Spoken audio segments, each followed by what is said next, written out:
나 동문대야 아주 망어기 야세 신신한게 하서 긴딩데 좀바도 좀 남바서다 다나 신게 제 러르 Прежде всего, я хочу поприветствовать всех, кто слушает эти летние учения Марнук. Я приветствую всех монахов, монахинь, всех Туку, Лапенов,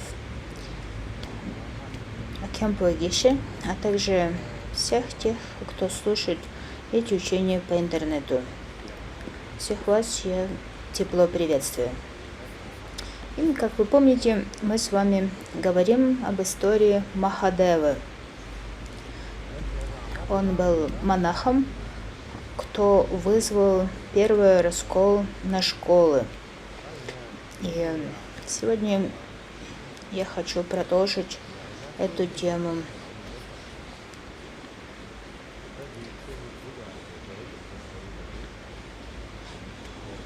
И я упоминал об этих 5 воззрениях Махадевы, однако я не объяснял это подробно.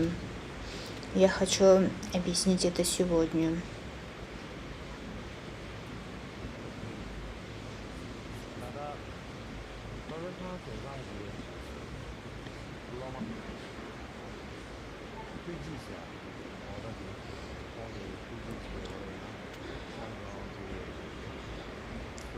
Объяснение этих 5 воззрений содержится в трактате ученика Сюаньцзяня по имени Куйцзы.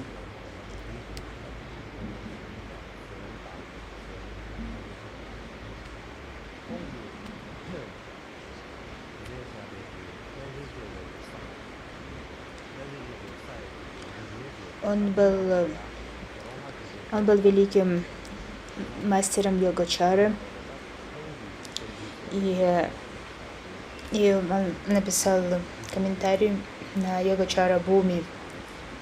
И в этом комментарии он упоминает о Махадеве. И согласно его объяснению, Махадева не был таким плохим, как его рисуют представители других школ.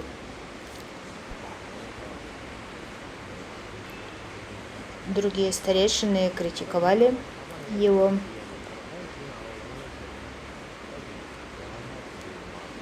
Однако эта критика не означает, что он был таким плохим, как его рисуют. Он преподавал этим 5 пунктам, либо 5 воззрениям, так называемым 5 воззрениям Махадевы, и объяснял их, и старейшины критиковали его объяснение этих 5 воззрений. И мне кажется, что будет полезным, если мы рассмотрим эти 5 пунктов в кратком изложении йогачара Буми Куйцзы. Он говорит о 5 пунктах Махадевы. И первое,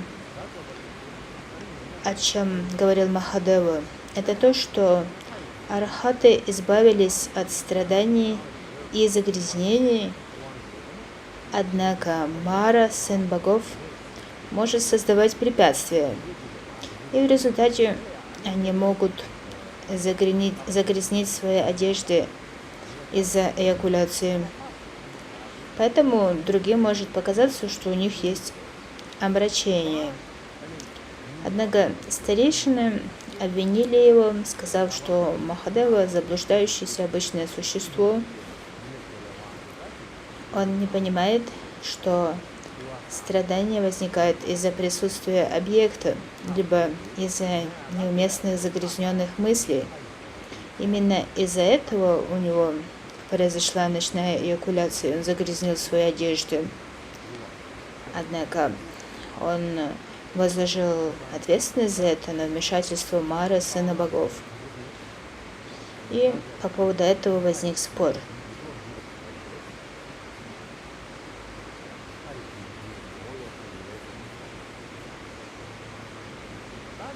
И это первое, чему учил Махадева, это то, что архаты могут быть обмануты Марой, сыном богов. На самом деле в сокровищнице Абхидхармы есть одна история, которая описывается, как великий Брахма обманул Ашваджиту. И эта история похожа на эту историю, приписываемую жизни Махадевы.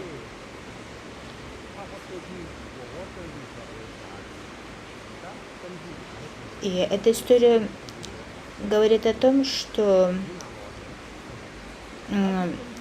Ашваджита обманул Брахму. Откуда берет свое начало эта сутра? Это сутра под названием «Сутра совокупности дисциплины».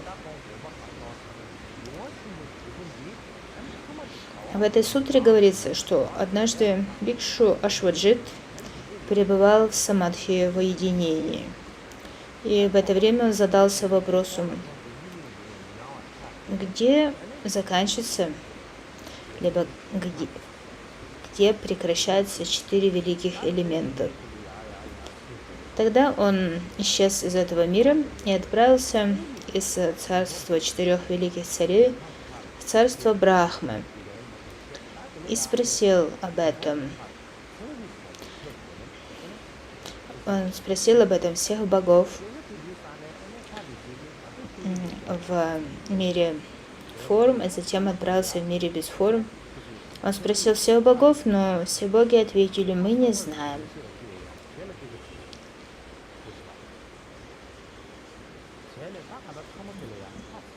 И тогда боги сказали ему, что Брахма всеведущ, Брахма знает все.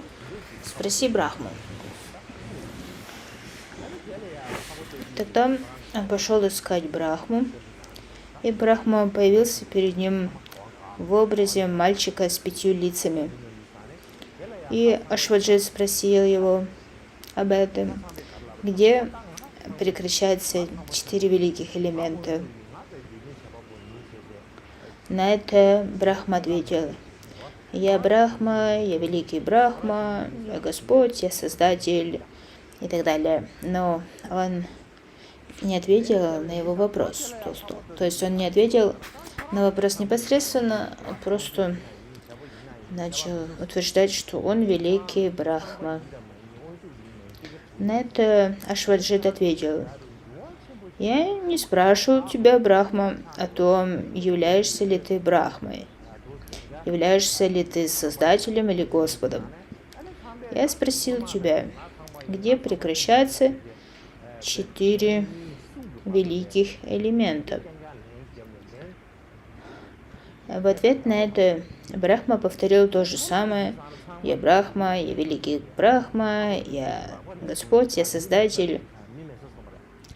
И когда Ашваджит спросил его об этом 3-й раз, тогда он взял Ашваджита за руку, отвел его в уединенное место и сказал,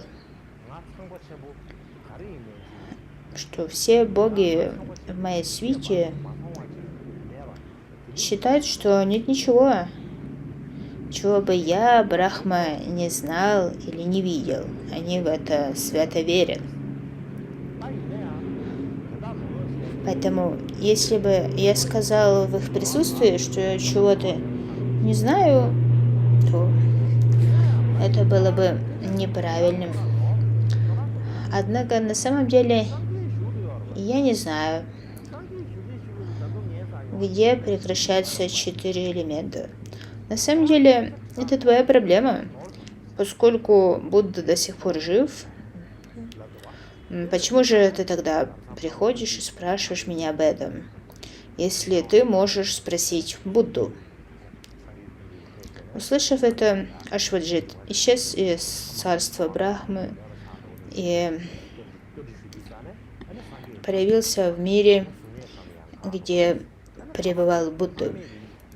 и спросил его, где прекращаются 4 великих элемента. И Будда ответил, сначала они прекращают существование в царстве без форм, и окончательно они прекращают существование, когда ты достигаешь нирваны без остатка.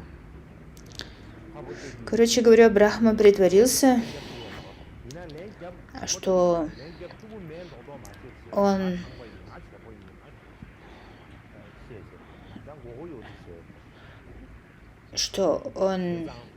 может ответить на вопрос Ашваджита, хотя на самом деле он не знал ответа. Таким образом, он его обманул.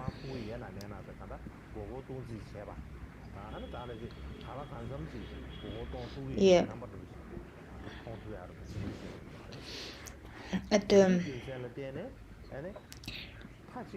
история говорит нам о том, что у архатов знание не является абсолютным. Именно поэтому их можно обмануть. И именно об этом говорится в сокровищнице Абхидхармы. Это трактат, который принадлежит колеснице основы. То есть это то, что касается первого неверного воззрения Махадевы. И сейчас давайте перейдем ко второму. Второе неверное воззрение Махадевы касается 2 видов неведения. Махадева утверждал, что существует 2 вида неведения – омраченное и неомраченное неведение. Архаты полностью свободны от омраченного невежества, но у них все еще остается неомраченное неведение. И эти 2 вида неведения, по мнению Махадева, отличаются. То есть архаты полностью свободны от этого омраченного неведения. Но неомраченное неведение у них все еще есть. Это тонкое неведение, и они даже не знают, что оно у них есть. И старейшины, которые слышали это объяснение Махадевы, они сказали в ответ, что Махадева является обычным заблуждающимся существом, он неправильно цитирует сутры, и что у благородных существ архатов нет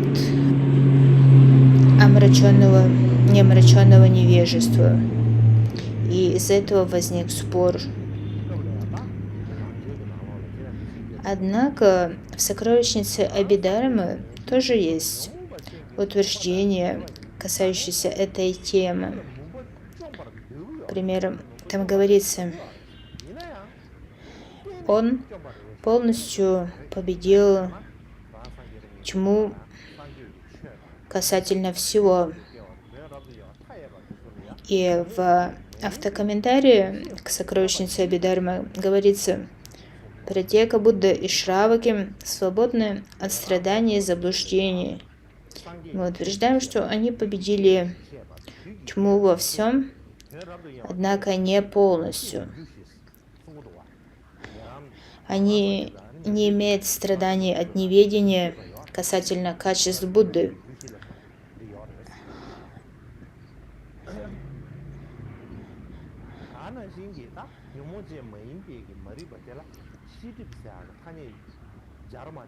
И при этом есть вещи, которых они не знают.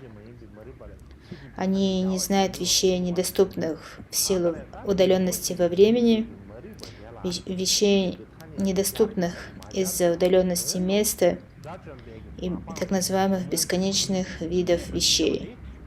То есть у них есть 4 причины неведения.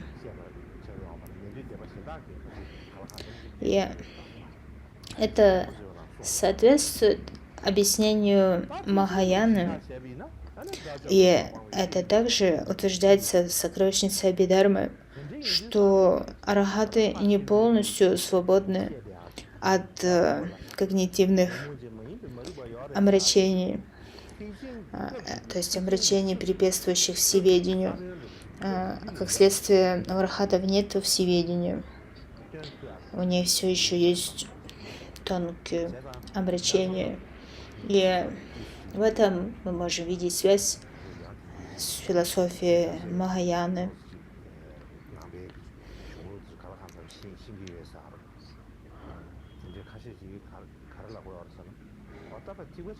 И в наши дни есть люди, которые не знают толком слов Будды, и они утверждают, что Махаяна не является истинным словом Будды. Однако, если мы будем искать истоки Махаяны, то мы найдем много таких истоков в колеснице основы.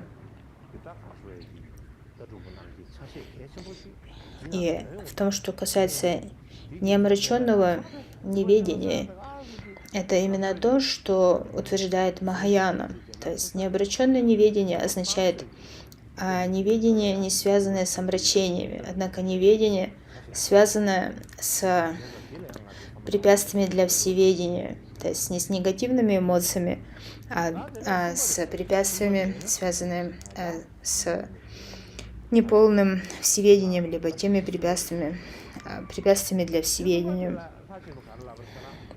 И поэтому это неверное воззрение Махадевы на самом деле имеет также свидетельство в источниках, буддийских источниках. Сейчас перейдем к третьему воззрению. Махадева объяснял, что с момента достижения вхождения в поток благородные существа полностью избавляются от страданий, сомнений. Однако у них все еще остаются неомраченные сомнения. То есть они избавляются от омраченных сомнений, но у них все еще остаются неомраченные сомнения. И именно поэтому они могут принять пугало за человека. У них могут возникать сомнения. И старейшины, опять же, сказали, что Махадева заблуждающееся обычное существо, он неправильно понимает сутры и неправильно их толкует. Утверждать, что у благородных есть сомнения, является неверным. По этому поводу возник спор. Однако нам необходимо внимательно рассмотреть, что же в действительности утверждал Махадева. Принять во внимание обе позиции. В связи с этим в Виная Васту говорится, что Бхагават учил, что такой-то бикшу освободился от 3 оков воображаемого представления о личности, чрезмерного превозношения дисциплины и аскетизма, а также сомнений в пути к освобождению, и вошел в поток, то есть стал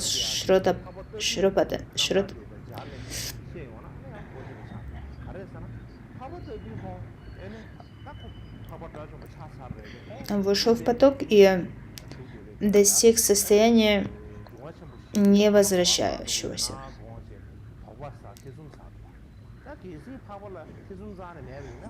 То есть того, кто никогда не сворачивает с пути к просветлению.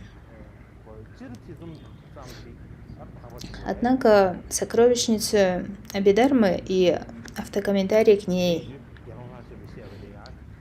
также утверждает, что вступившие в поток освободились от омраченных сомнений, однако они не освободились от неомраченных сомнений. И это также соответствует описанию истории об Ашваджите, упомянутом выше. Четвертое воззрение. Махадева утверждал, что Шарипутра и другие существа, обладающие острым умом, должны следовать за духовным другом, чтобы вступить на духовный путь. И если таким существам, как они, необходим духовный друг, то что же говорить о других? Другим ученикам абсолютно необходимо, чтобы кто-то привел их к вступлению на путь к освобождению. И опять же старейшины обвинили Махадеву в заблуждении и сказали, что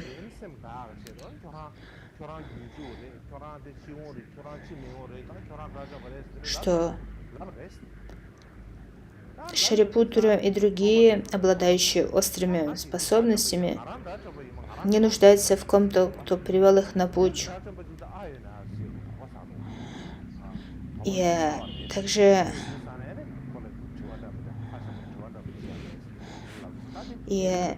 также является неверным, что они сами не знают, что обрели уровень архата. И по этому поводу возник спор.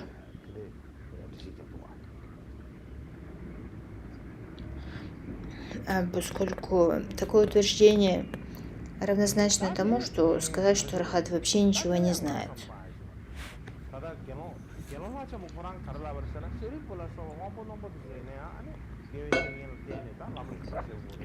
Однако, если мы внимательно посмотрим на то, что утверждал Махадева, это то, что шраваки нуждаются в учителе. В всех учениях колесницы основы говорится, что у Будды были 16 высших учеников. К примеру, Шарипутра среди них был наивысшим в мудрости, Упали был наивысшим защитником Винаи, и архаты не знали об этом сами. Будда сообщил им об этом. И именно поэтому это подтверждает тот факт, что архаты нуждаются в том, чтобы кто-то привел их на путь. Также, согласно колеснице основы, Пратьека Будды в своей последней жизни может проявить высший плод Пратьека Будды, не следуя за духовным учителем. Однако Шравака в своей последней жизни должен следовать за духовным другом, без опоры на духовного учителя.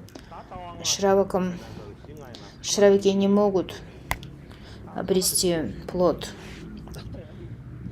И поэтому в этом мы также видим, что на самом деле в объяснении Махадевы была логика говорить о том, что это совершенно неверное объяснение или утверждение не соответствует действительности. Пятое утверждение Махадевы.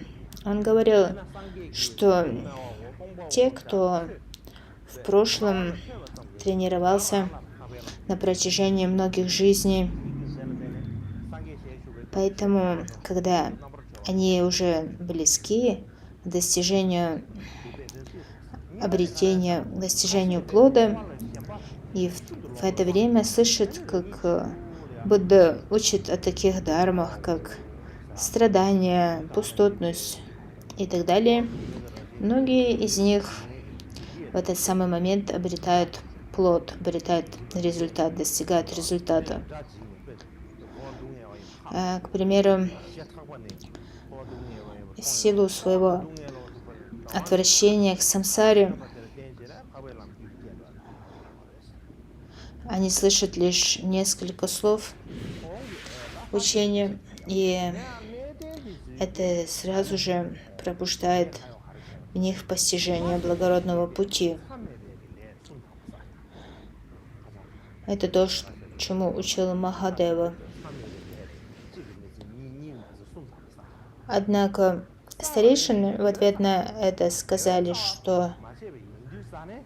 что Махадева совершил 3 тягчайших проступка,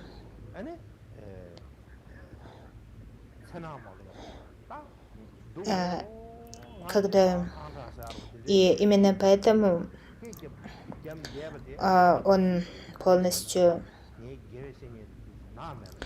но поскольку он не отрекся от добродетели и все еще боялся перерождения в низших мирах, ночью он кричал о страдании. И ученики, которые слышали это, подумали, что он заболел, и утром спросили его: «Ты был болен?» На это Махадева ответил: «Я не был болен». «Тогда почему посреди ночи ты кричал: страдание, страдание?» Махадева ответил: «Я вступил на путь, когда я был молод, и поступал так, как хотел. Но теперь, когда я стар, я не могу поступать так, как хочу. Если бы я не кричал страдания и не испытывал при этом отвращение к самсаре, я не смог бы пробудить благородный путь, зародить в себе стремление к благородному пути». Это история, я уже ее рассказывала, связанная с 5-м воззрением Махадевы.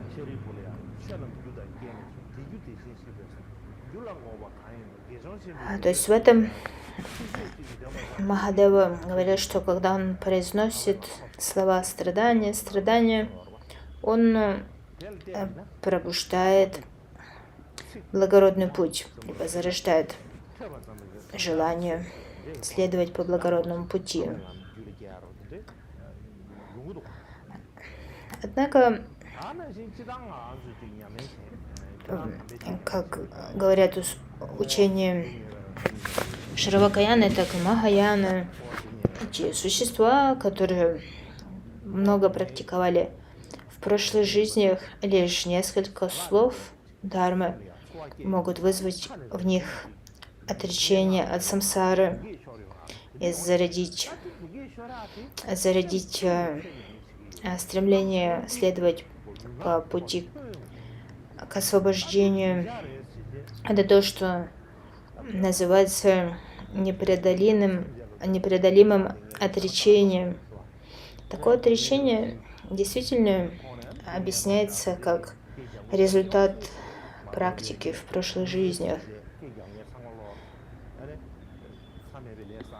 И такие существа могут увидеть, что вся самсара является страданием по своей природе, и в результате восклицать и плакать.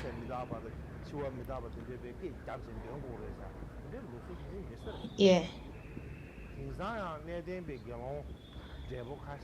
в Шравакаяне есть традиция, когда монахи практикуют, повторяют, что все непостоянно, все является страданием.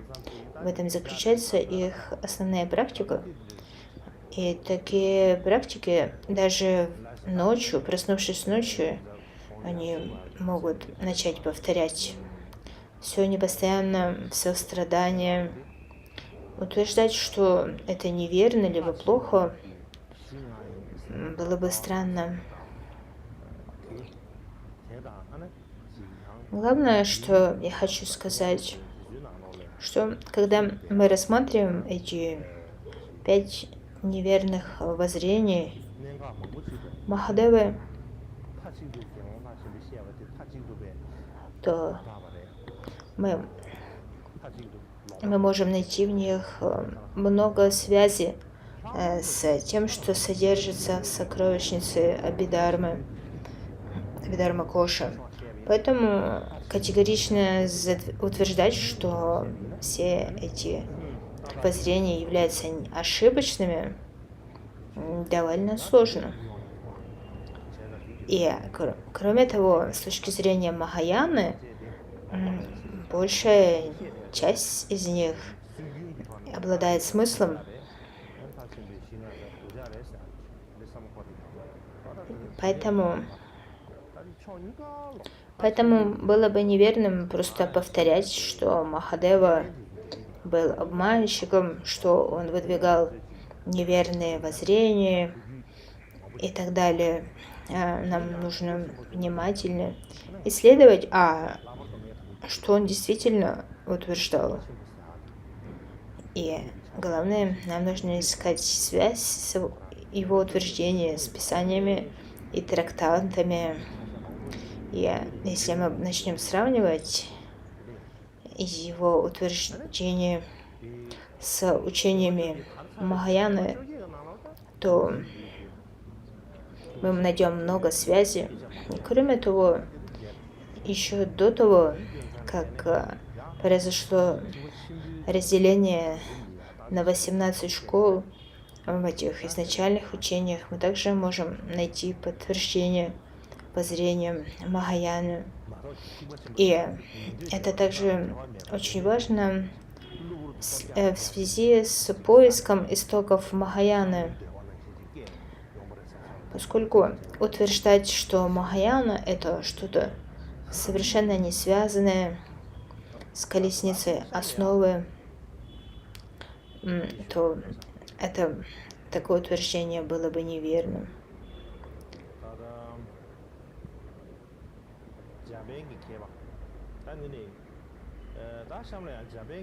И следующее, о чем я хочу говорить, это утверждение японского ученого по имени Кейшо Цукамото. Итак, этот ученый Кейшо Цукамото, он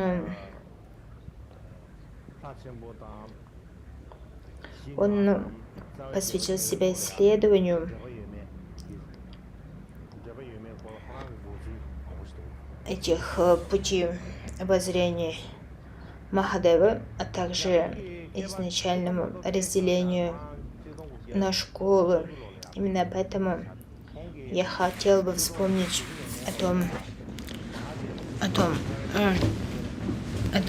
о чем писал этот японский ученый.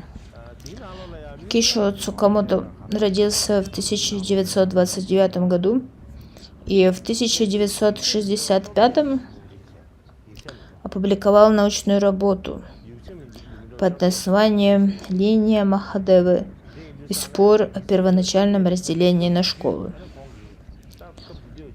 В этом труде он цитирует 18 различных источников. То есть, по сути, он собрал почти все источники по этому вопросу, доступные на тот момент. И его анализ того, верны ли 5 пунктов Бхикшу Махадевы, обладает высокими академическими стандартами.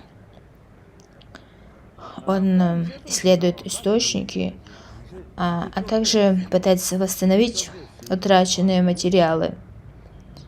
И из-за нехватки времени я не смогу вам подробно рассказать об его исследовании, но я хотел бы поделиться с вами его выводами.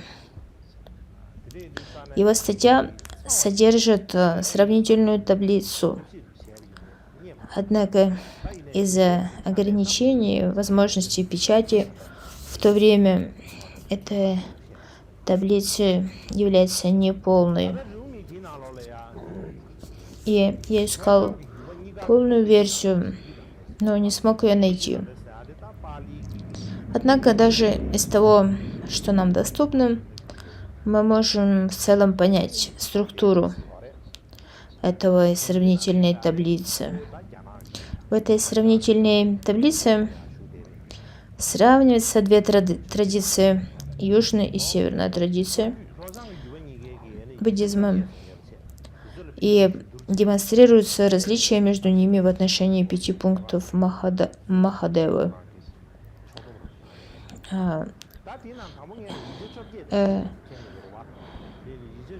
Этот японский ученый Кишо Цукамото собрал 18 источников по этому вопросу. Я хочу показать вам, каковы эти 18 источников.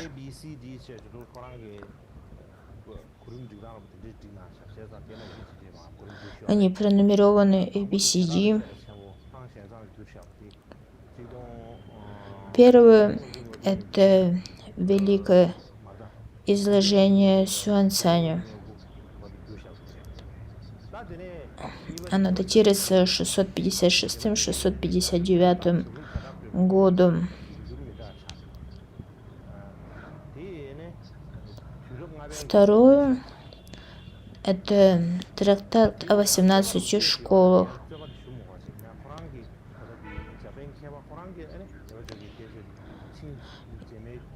И этот трактат имеет несколько переводов.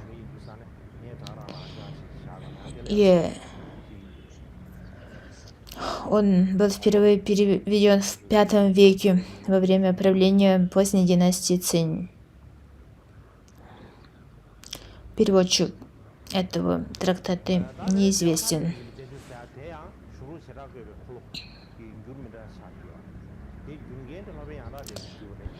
Третье – это трактат о различиях между школами. Это на самом деле перевод того же санскритского трактата, однако перевод другого мастера Парамартхи. Этот перевод сделан в середине VI века. И Ди – это еще третий перевод того же трактата. Он называется «Трактат о писаниях различных школ». И этот перевод осуществил Сюаньцзянь. Перевод датируется 662 годом. Следующее – это разъяснение этого трактата ученика Сюаньцзяня Куэнзи, Танга Куэдзи. Он называется «Заметки к трактату о священных писаниях различных школ». Он датируется 632 годом.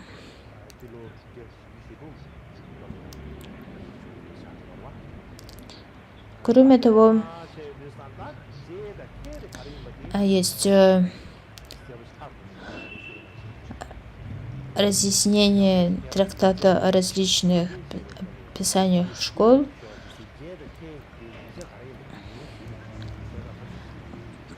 Парамартхи, а также заметки о путешествии по западных регионах Танга Сюаньцаня, датируемое 646 годом.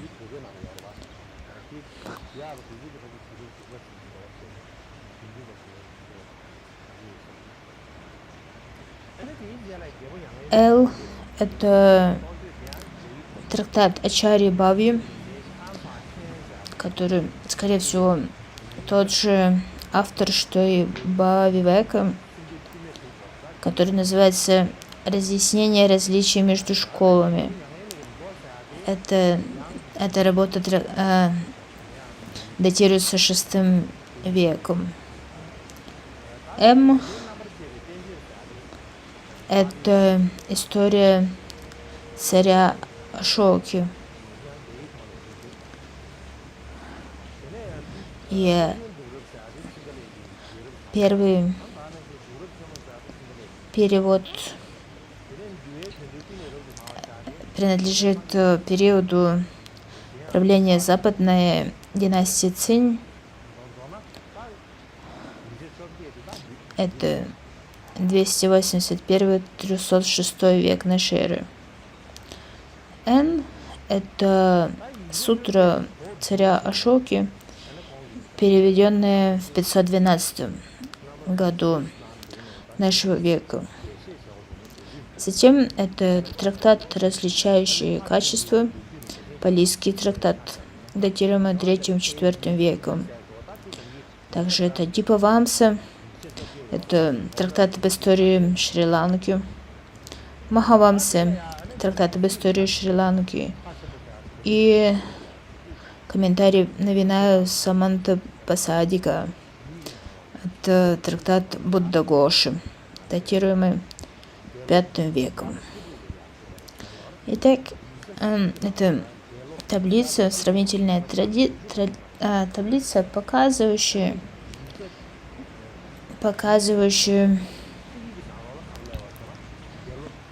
сравнение, провел сравнительный анализ различных утверждений по поводу истории жизни Махадевы, его учению.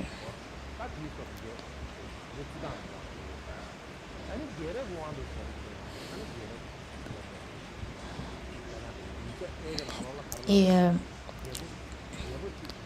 первое — это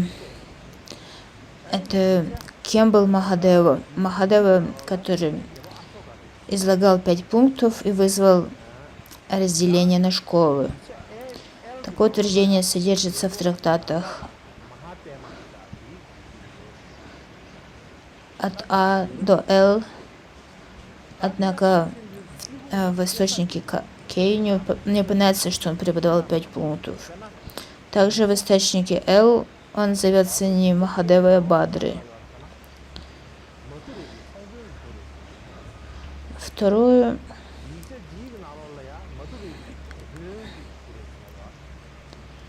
— это кем он был.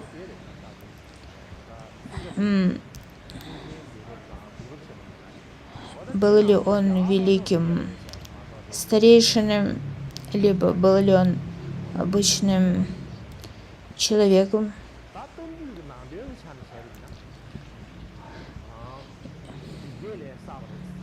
Либо был ли он тем, кто распространял Дharmu Махиса Мандали. Также был ли он тем, кто служил как министр Ашоки.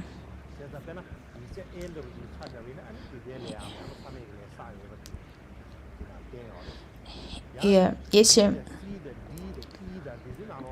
следующее — это совершил ли он великие злодеяния. К примеру, в трактате А говорится, что он совершил тягчайшее злодеяние, однако в источниках B, C, D и E нет упоминания об этом. Также МНН — это Махавамсы и Дипавамсы, шри-ланкийские источники.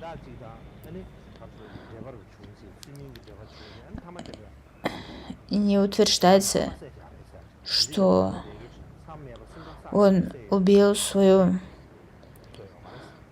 Говорится, что он лишь убил свою мать. Однако не утверждается, что он совершил другие злодеяния.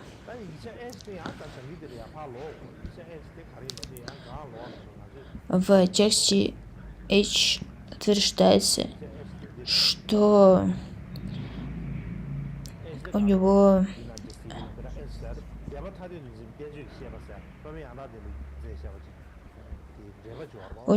было не- была неблагоприятная связь с царем, то есть он совершил злодеяние по отношению к царю, вступив в соитие с царицей. Это источник трактования различий школ в переводе Парамартхи.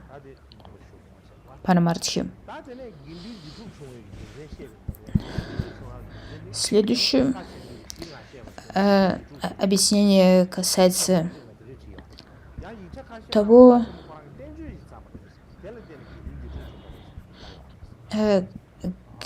где все это происходило и когда это происходило.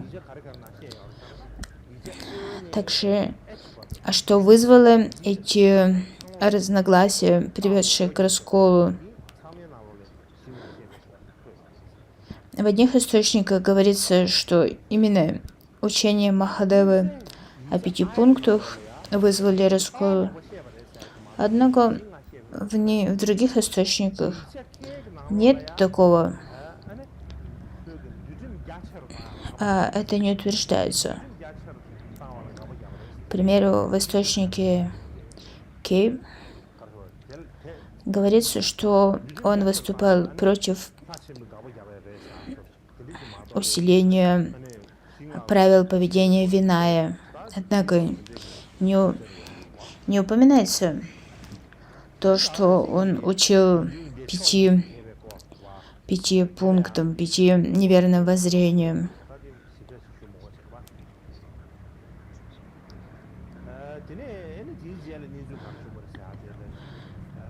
Однако нам не нужно обсуждать это все в подробностях. Следующие пункты исследуют различные факты, утверждения касательно его жизни. К примеру, как я уже объяснял, это этот аспект, когда архатов поместили в лодку, которая протекала, про то, что архаты потом проявили магические силы и улетели в Кашмир и так далее. Эти аспекты присутствуют в некоторых источниках, однако не во всех.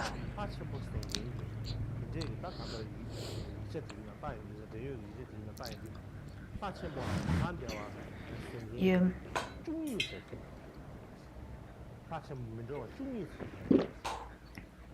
таким образом мы видим, что есть большие различия в том, что касается, кем был Махадева, чему он учил. И, к примеру, в том, что касается, кем он был, есть 3 различных Махадевы. Махадева, который учил Дharме на Шри-Ланке, Махадева, который был министром Ашоки и так далее.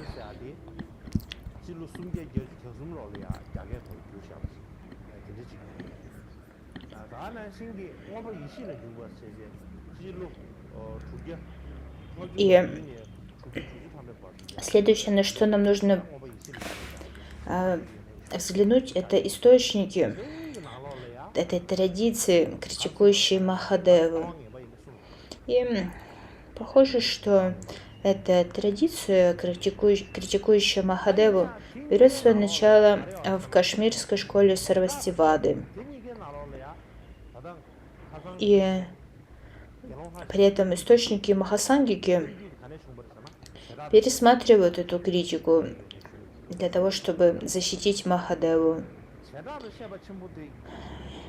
И более того, в этих текстах говорится, что Махадева был великим учителем и принадлежал к традиции Вибхаджавады, Махасангики и Махаяны. И источники о 5 взглядах, 5 пунктах находятся в текстах Абхидharмы Сарвастивады. И также в 5 главе Ашташкандака Шастра и Гняна Прастане. Однако при этом не говорится, что эти неверные воззрения связаны с Махадевой. И в Махавибхаше, в великом изложении,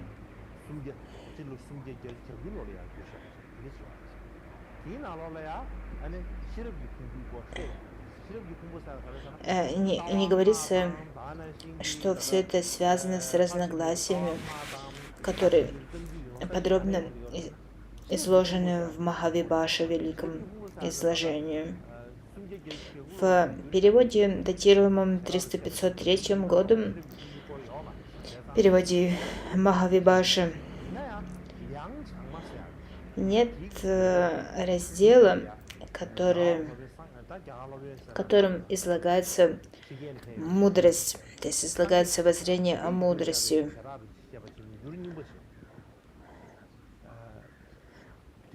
Однако в последующем переводе 437 года, содержится первые 3 из 8 разделов, и среди них есть раздел о мудрости Прагни. И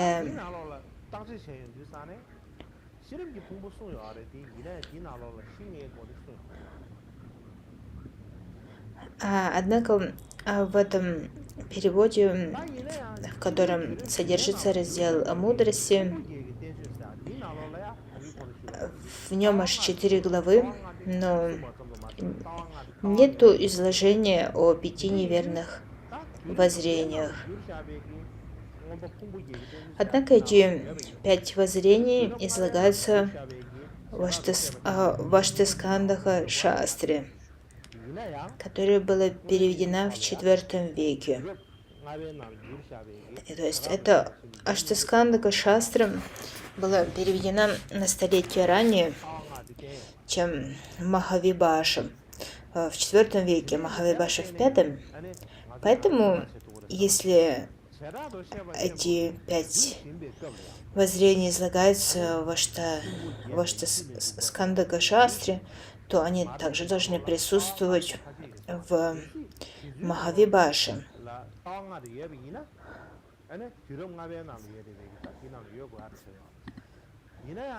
И это вызывает удивление.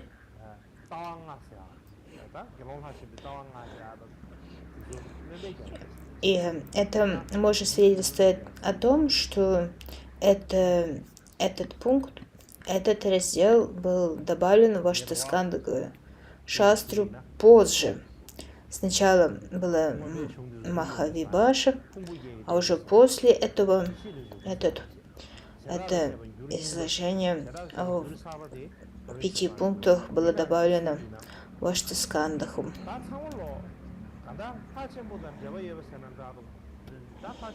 И эту таблицу, которую вы видите, это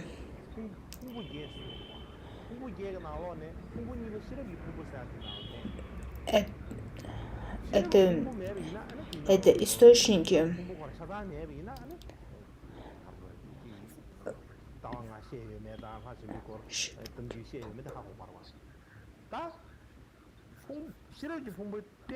в которых упоминается 5 неверных пунктов, однако среди них нет Махавибхаши.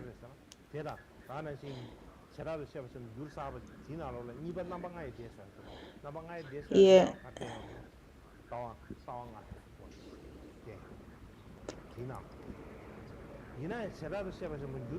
и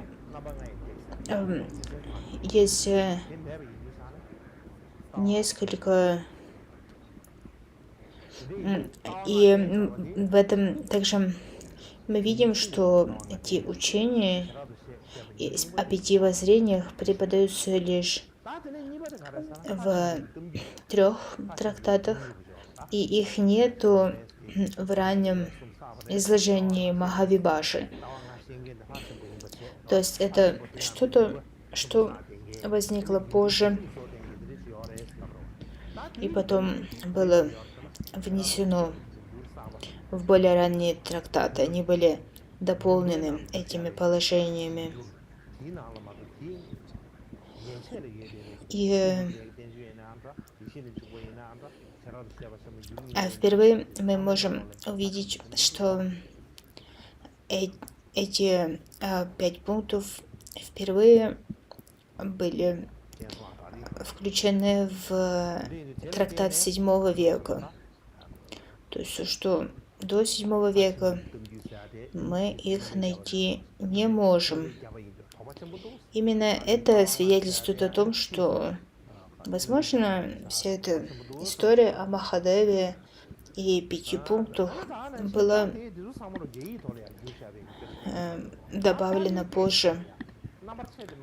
Это то, что касается текстов, которые сохранились на китайском. Однако в палийской традиции, также в Катавату, это трактат школы Вибаджавада,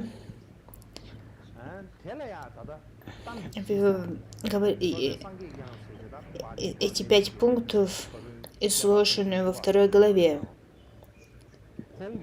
И обсуждение эта 2 глава называется «Обсуждение неверных воззрений». И эти 5 пунктов рассматриваются как ошибочные воззрения других школ. И в комментарии к этому трактату Буддагосы указывается, что эти 5 пунктов являются позициями школ Восточной и Западной горы, которые, согласно Буддагоше, в целом называются школы Андака. Однако в этом изложении Махадева не упоминается. По этим причинам мы можем предположить, что вся эта история о Махадеве и 5 пунктов были объединены с историей о первоначальном разделении Махавибаши как новое изложение. До этого лишь речь шла о 5 пунктах. То есть Махадева, история Махадевы передавалась отдельно, история о 5 пунктах передавалась отдельно. Однако затем в великом изложении Махавибаши эти 2 истории были объединены в одно изложение. То есть история Махадевы была связана с историей о первоначальном разделении.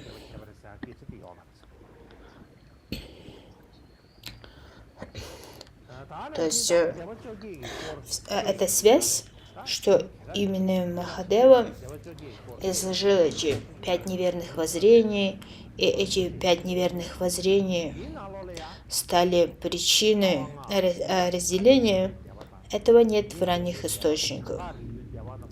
В трактате Васумитры под названием «Колесо», в котором различаются разные школы, 5 пунктов называются позициями школ Экая Вахарика, Лакатаравада, Кукутика, Бахушрите и Хаймавата. А в трактате Бхави Века под названием «Объяснение различий между школами», принадлежащие к традиции школы Махасамады, эти 5 пунктов приписываются позиции школы Экая Вахарика. И эта позиция критикуется Сарвастивадой. В трактате Винита Девы под названием «Краткое учение о различных школах» говорится, что все 5 пунктов являются позицией школы Локатаравады. Таким образом, в целом можно утверждать, что 5 пунктов являются позицией школ, близких к Махасамгике, в то время как те школы, что были близкими к Ставираваде, считали их неверными воззрениями.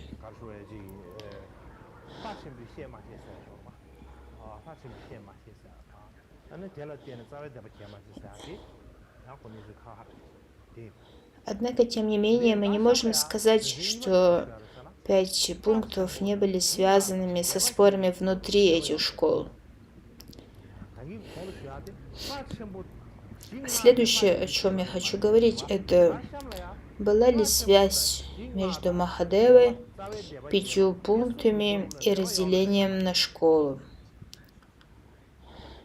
Это важно проанализировать, как произошло это первоначальное разделение и как оно было связано с 5 воззрениями, и было ли все это связано с Махадевой. Мы можем с этой целью посмотреть на 4 перевода трактата Васумитры под названием «Колеса, различающие Писания». Как правило, мы никогда не обращаем свое внимание на тексты, содержащиеся в Тенгюре. Мы не думаем, что это будет для нас полезным. Однако в этом трактате Васумитры колеса, различающие Писания, есть много всего полезного.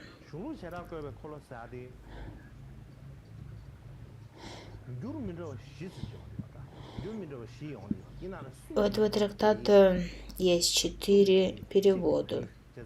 3 перевода на китайский и лишь 1 перевод на тибетский. 3 перевода на китайский, 1 перевод на тибетский. Первый перевод, самый ранний перевод на китайский, это перевод времени правления династии Цинь. Называется трактат о 18 школах. Перевод Парамартхи. Перевод поздней династии Цинь. Второй – это перевод Парамартхи.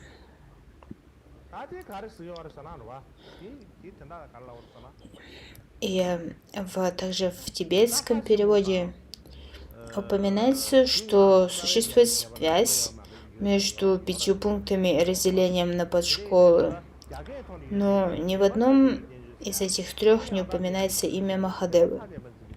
То есть в первом переводе поздней династии Цинь, переводе Парамартхи и тибетском переводе говорится, что существует связь между 5 пунктами и разделением на школы, однако ни в одном из этих 3 источников не говорится, что Махадева учил 5 пунктам.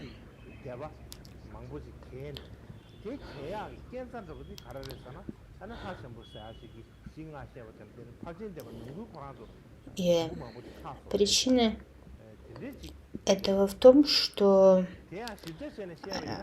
в этих источниках содержится противоречивое упоминание о Махадеве, имени Махадевы. В этом переводе из поздней династии Цинь упоминается поздний Махадева, но не объясняется 5 пунктов. В переводе Парамархи ничего не говорится о раннем Махадеве, том, кто вызвал первоначальное разделение. А в тибетском переводе не упоминается ранний Махадева, но упоминается поздний.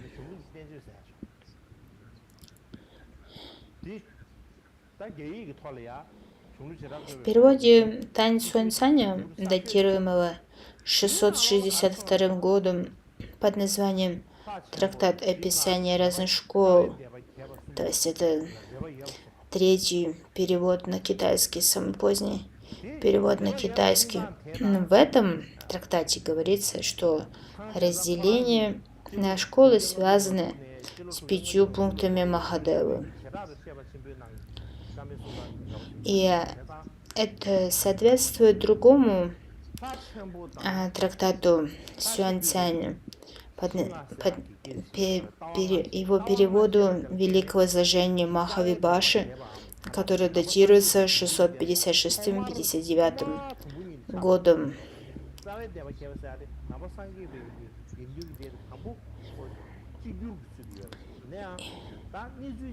В нем говорится, что изначально Сангха была объединенной, однако потом произошло событие, в результате которого Сангха разделилась. Именно это называется первоначальным разделением. Именно это утверждает Тань Цюаньцань.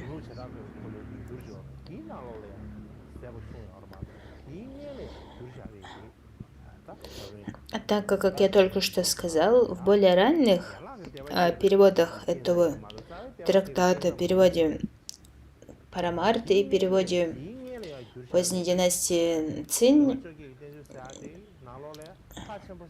ничего не говорится о связи между Махадевой и 5 пунктах.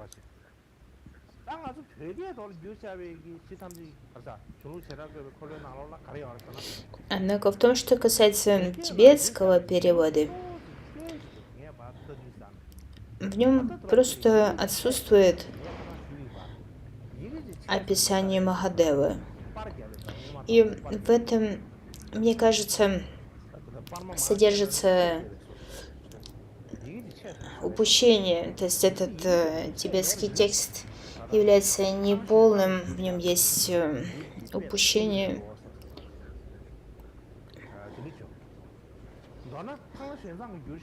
И поэтому мы не можем опереться на тибетский перевод.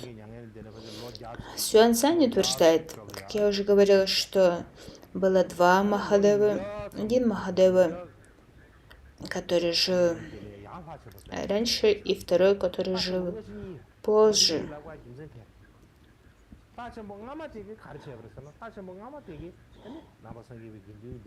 И этот ранний Махадева вызвал раскол Сангхи.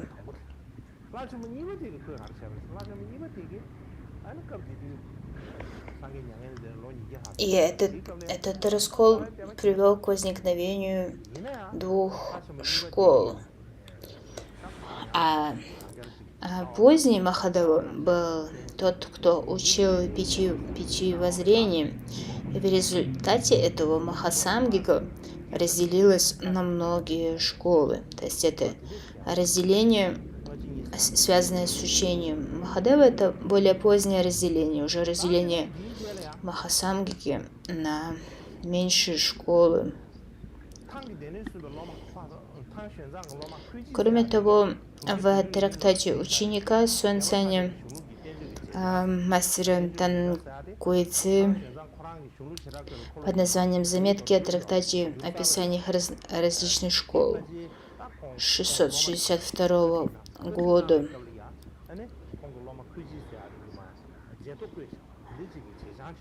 В этом трактате содержатся цитаты из трактата описания различных школ, но также объясняется, кем был царь, связанный с историей Махадевы. И Куйцзы утверждает, что это царь Ашока. И похоже, что при этом он опирается на перевод великого изложения Махавибаши Таньсун Саня, своего учителя, поскольку именно Таньсун Сань говорил, что именно этот царь Ашока.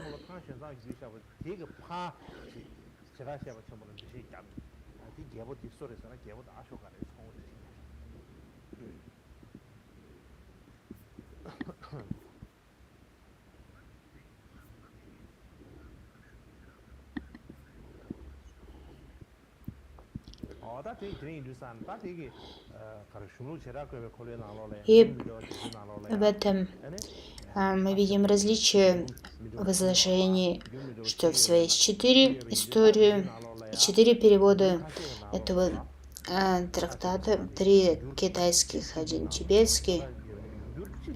И лишь в одном, в наиболее позднем китайском трактате утверждается, что существует связь между Махадевой и 5 пунктами, но в более ранних переводах Парамарты и переводе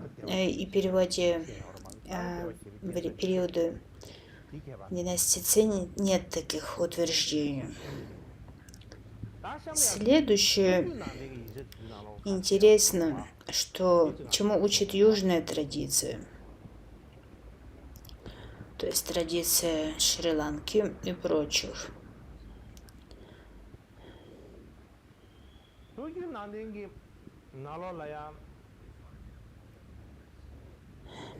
Южная традиция учит, что эти 5 пунктов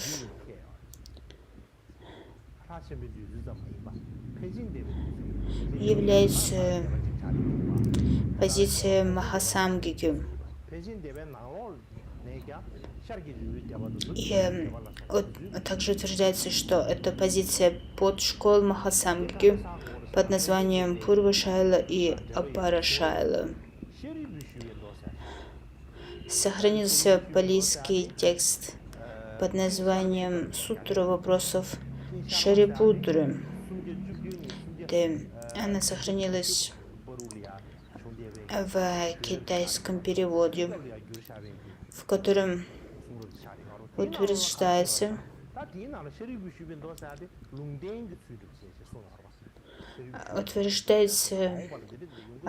что было провозглашено пророчество.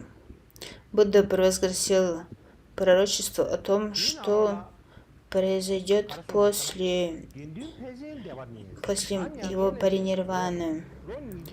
Говорится, что Будда предсказал, что через 200 лет после моей паринирваны возникнет школа Махасангики.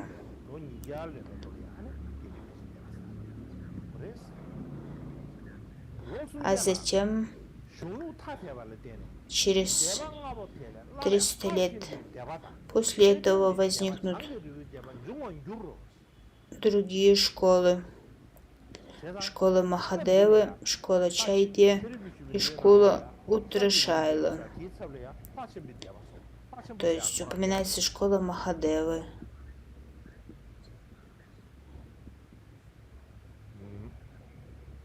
И мы можем связать Пурва-шайлу, школу Махадевы, и сделать вывод, что, возможно, это Пурва-шайла называется школой Махадевы. 안다가이 잡았어.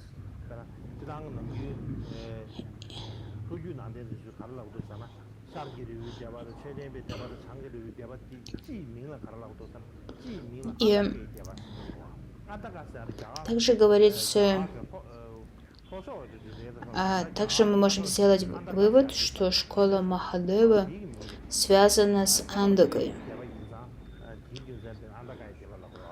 Оригинальной школы из Андаки или Андры в Южной Индии. Позже это все связано между собой. Андака связана с Андрой Южной Индии.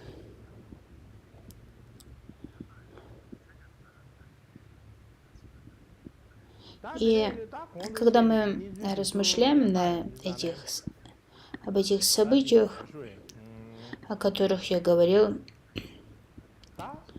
о том, как развивалась эта связь между Махадевой, 5 пунктами разделения на школы, то, как я объяснял ранее, это все связано с кашмирской школой Сарвастивады, то есть Сарвастивады из Кашмира. Именно эта школа утверждала, что существует связь между Махадевой и первоначальным разделением на школы. Первое разделение – это разделение на Сарвастиваду и Махасамгику. Однако, почему вообще этот Махадева был вставлен в эту последовательность событий, связанную с первоначальным разделением на школы? Для начала нам необходимо понять связь между Сарвастивадой и Махасангикой.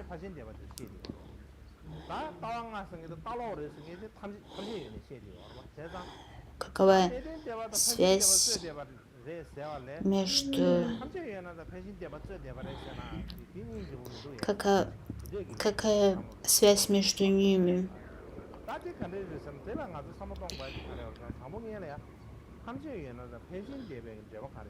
Какова же связь между Сарвастивадой и Махасангикой? И эту связь можно рассмотреть с точки зрения изложения Сарвастивады, а также с точки зрения Махасамгики.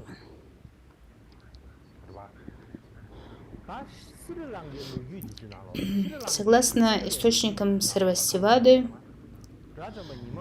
Мадьянтика, Архат Мадьянтика распространил учение Будды в Кашмире. А согласно шри-ланкийским сингальским источникам, Магалипутта Тиса послал Мадьянтику в Кашмир и Гандару для распространения дharмы. Таким образом,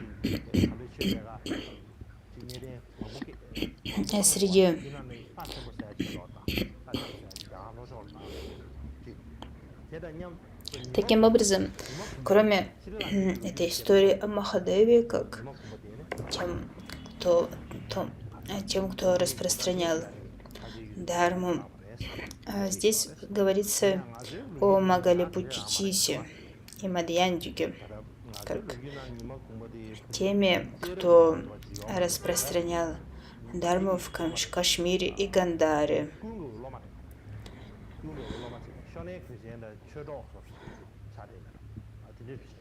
И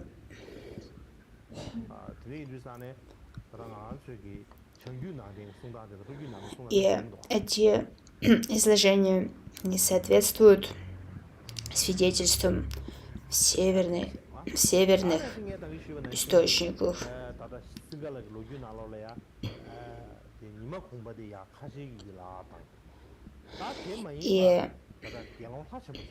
Однако, кроме Магалипутты Тисы, которого отправили в Кашмир, Гандару, Махадеву отправили в Южную Индию распространять дарму, в район под названием Махисамдал. Таким образом, Махадева отправился в Южную Индию, а Мадьянтика отправился в Северную Индию. И согласно этим шри-ланкийским источникам Махадева и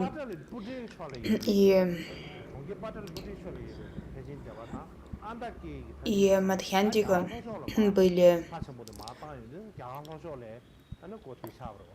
жили в одно и то же время.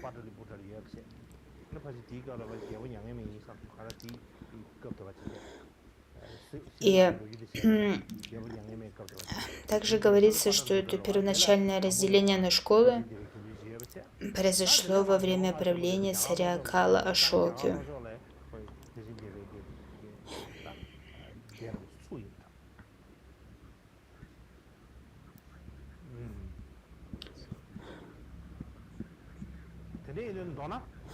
И таким образом распространение дharмы в Северной распространение дharмы в Кашмире, то есть в Северной Индии и в Южной Индии, произошло во время правления династии Маурьев.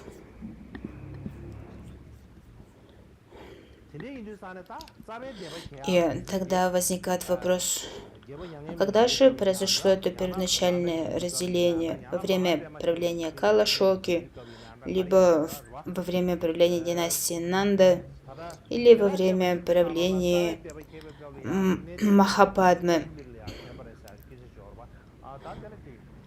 Мы не знаем наверняка.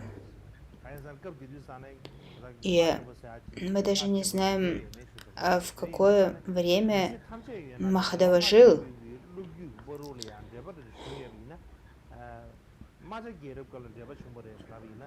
И, к примеру, жил ли Махадева во время правления династии Маурьев, мы не знаем.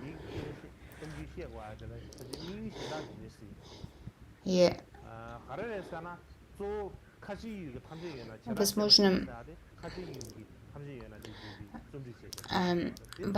Кала Ашока, имя Кала Ашоки был изменен на Ашоку, и именно и началась вся эта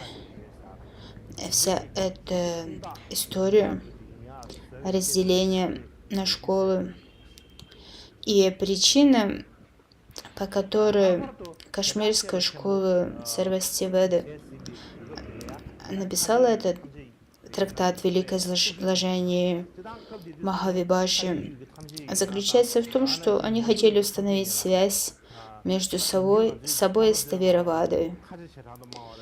И установить эту связь со времени первоначального разделения на школу. То есть таким образом они пытались представить себя как автентичную изначальную школу.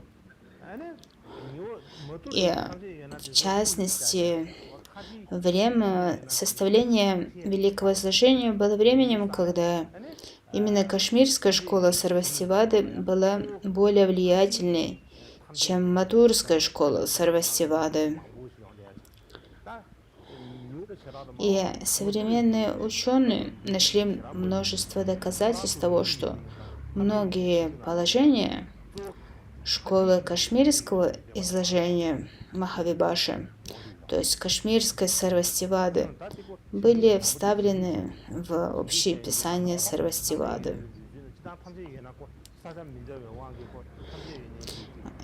Как вы знаете, Сарвастивада была широко распространенной школой. В ней было несколько подшкол. Была Кашмирская школа, также была Мадурская школа. И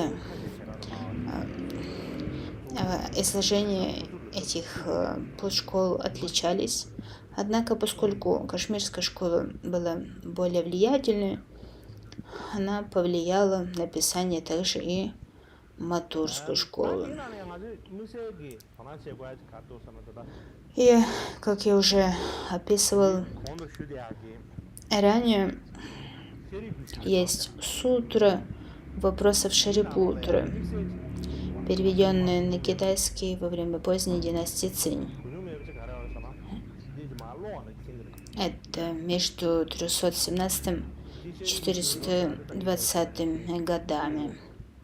И в этой сутре есть кое-что интересное, на что я хотел бы обратить ваше внимание. В ней говорится, вы видите цитату на экране: в то время один пожилой бикшу, стремящийся к славе и склонный к спорам,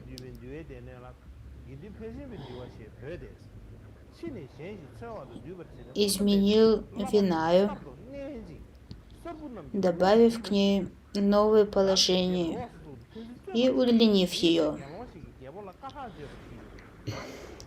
Он назвал корзину Винаи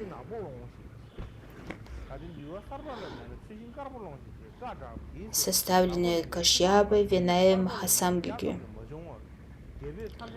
Позже кто-то другой найдет и составит ее, добавив много новых предписаний, которых раньше не было, и обманув многих новых монахов. Они сформируют другую школу, и возникнет спор. То есть здесь содержится упоминание о разногласии между Махасангикой и Сарвастивадой. Говорится, что возникнет старейшина, который стремился к славе и любил споры. И он расширит Винаю, изменит Винаю, добавит к ней новое положение. И затем он назовет эту питаку, составленную Кашьяпой, назовет ее Винай Махасангикю, добавив к ней многие новые писания. Новых писаний, новых правил, которых раньше не было.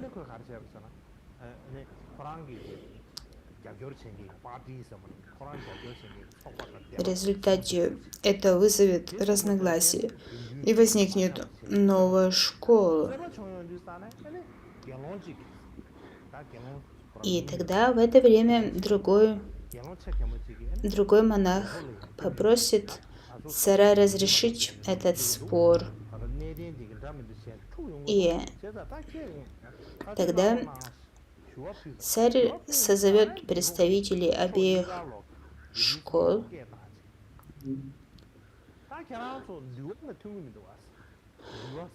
поскольку он попытается разрешить спор, тогда он предложит представителям обеих школ выбрать черную либо белую счетную палочку. Он объявит: если вы предпочитаете старую Винаю, возьмите черную палочку. Если вы предпочитаете новую Винаю, возьмите белую палочку. В то время несколько десятков тысяч взяли черные палочки, но не более 100 взяли белые палочки. Тогда царь подумал: все это учение Будды, однако Сангха больше не может пребывать в гармонии, поскольку в ней зародились различные убеждения. И поскольку 이 견자는 내대 봤습니다. последователей старой Винайи было больше, их стали называть махасангиками, в то время как у новой Винайи было меньше последователей, однако среди них было много старейшин, поэтому их стали называть ставиравадами. Ставиравады.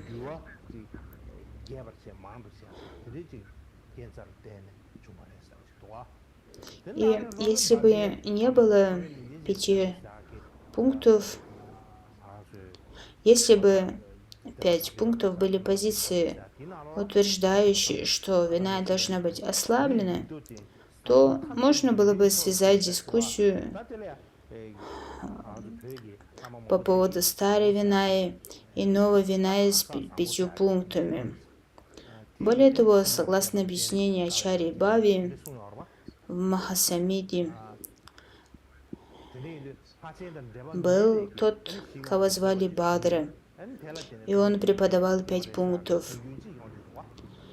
И это привело к изначальному расколу. Однако в этом объяснении нет никакой связи с Махадевой.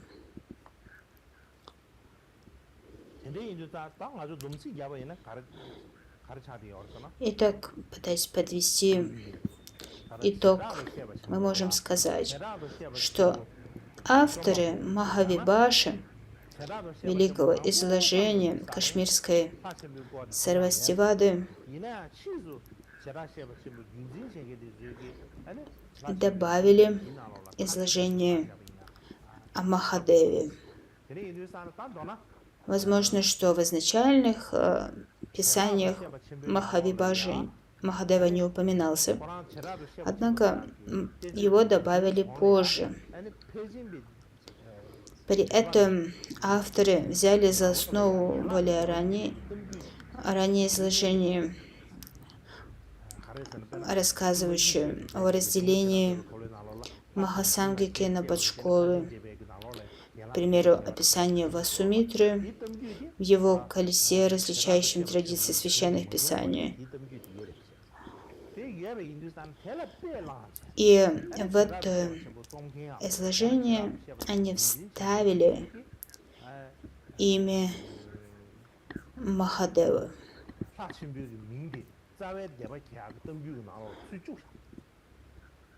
И также возможно, что это описание было вставлено в рукопись колеса, различающего традиции священных писаний, переведенную Тан Суэнцзанем.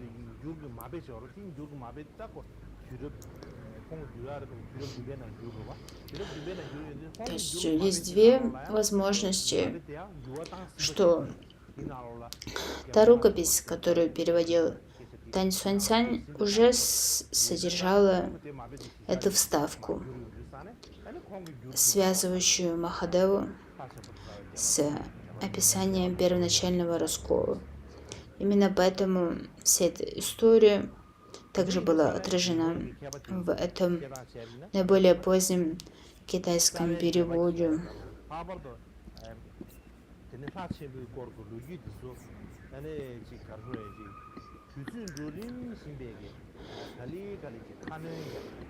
То есть это такое сектантское изложение, которое не было частью изначальных изложений, однако было составлено позже, и затем оно распространилось.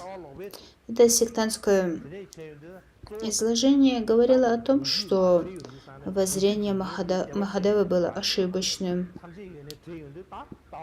и что 5 воззрений являются неверными, что Махадева был тем, кто совершил великие злодеяния. В результате из великого бхикшу, великого учителя, Махадева превратился в обманщика, в результате воззрения которого произошло разделение. И поэтому мы не можем определиться, а что же произошло на самом деле.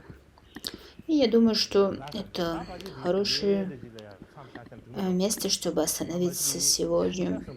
То, о чем мы говорили сегодня, немного запутано, но я надеюсь, что вы поняли.